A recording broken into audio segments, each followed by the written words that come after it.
Hey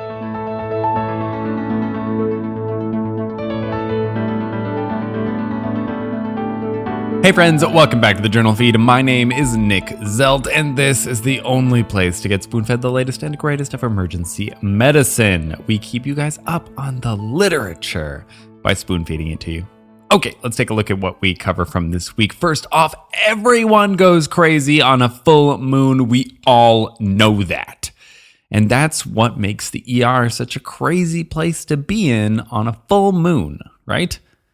Then the new news risk assessment for PEs, comparable to PESI and SPESI, just maybe. Then from the third article, how do you feel about ultrasound to diagnose appendicitis in adults as a first-line test? After that, again, we revisit vertigo, and hints is your friend. Then finally, how is our shift work harming us? Now, if you are hearing this right now, then you are not currently a Journal Feed subscriber, and so you will not be receiving the full Journal Feed podcast, only a portion of the past week's articles. Don't worry though, they're all good articles, but if you would like to get full access to both the podcast and the blog, then you will have to become a member. All the details for that are at journalfeed.org. And know that we never want money to be a barrier to better patient care. So if you're having any trouble affording a subscription, just get in touch and we'll help you out.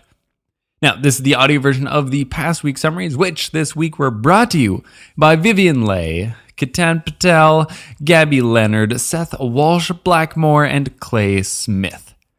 Okay, we're going to jump over to the third article, titled Diagnostic Accuracy of a Pragmatic Ultrasound-Based Approach to Adult Patients with Suspected Acute Appendicitis in the Emergency Department, out of the Journal of Emergency Medicine. Now, CT scans are the gold standard for diagnosing acute appendicitis, but there are other ways to image the appendix, which could be quicker, cheaper, and not expose the patient to radiation. Of course, I'm talking about ultrasound, which can be a pretty good test for appendicitis as well, so let's look at the ultrasound. Now here we have a retrospective study of 508 patients with suspected acute appendicitis who received an ultrasound as their first imaging study. The ultrasounds were done by either an emergency physician or a radiologist. What we want to know is if ultrasound is adequate for appropriately diagnosing acute appendicitis. Emergency physicians for this study were considered experienced enough to do these scans if they were credentialed in abdominal ultrasound by having performed more than 200 scans and performed a 3-day course. The diagnosis by ultrasound here involved an appendix diameter more than 6 millimeters, pain with compression, non-compressible periappendiceal fluid, and echogenicity. Now, in patients in which a conclusive ultrasound was obtained, the sensitivity was 90% and the specificity was 94%.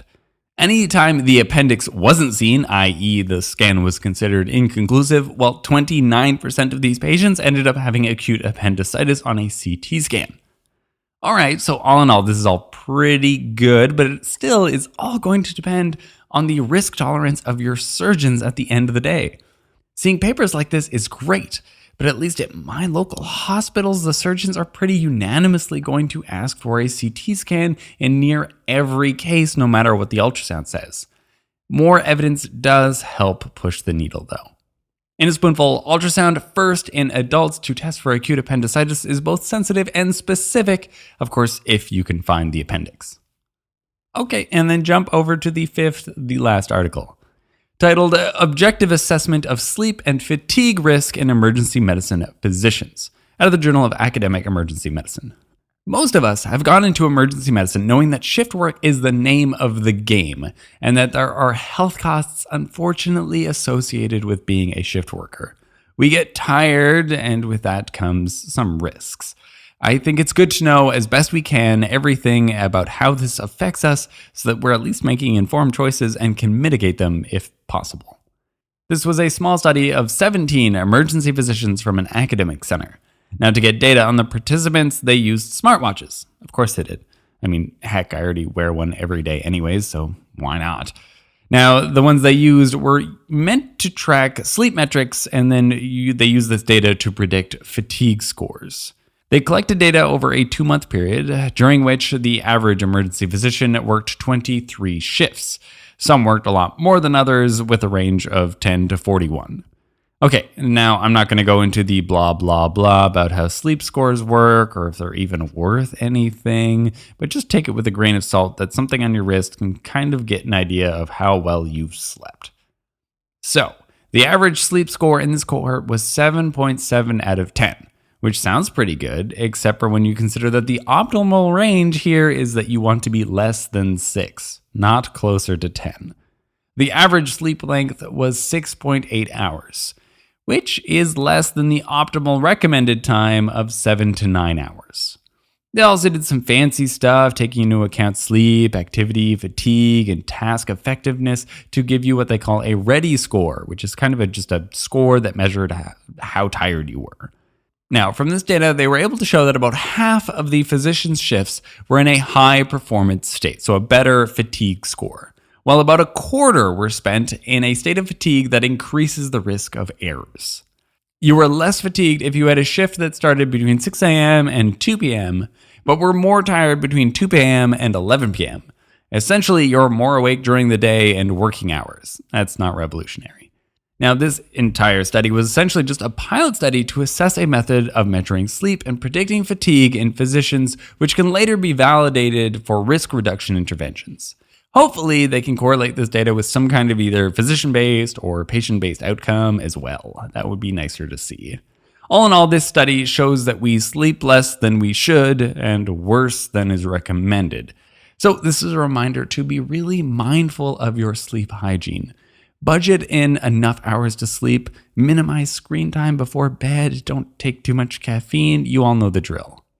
In a spoonful, this small sample of emergency physicians suffered from poor sleep quality and quantity.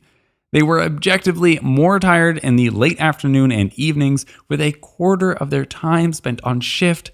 Just not being in a great state, they were considered to be at critical risk of making mistakes due to their fatigue.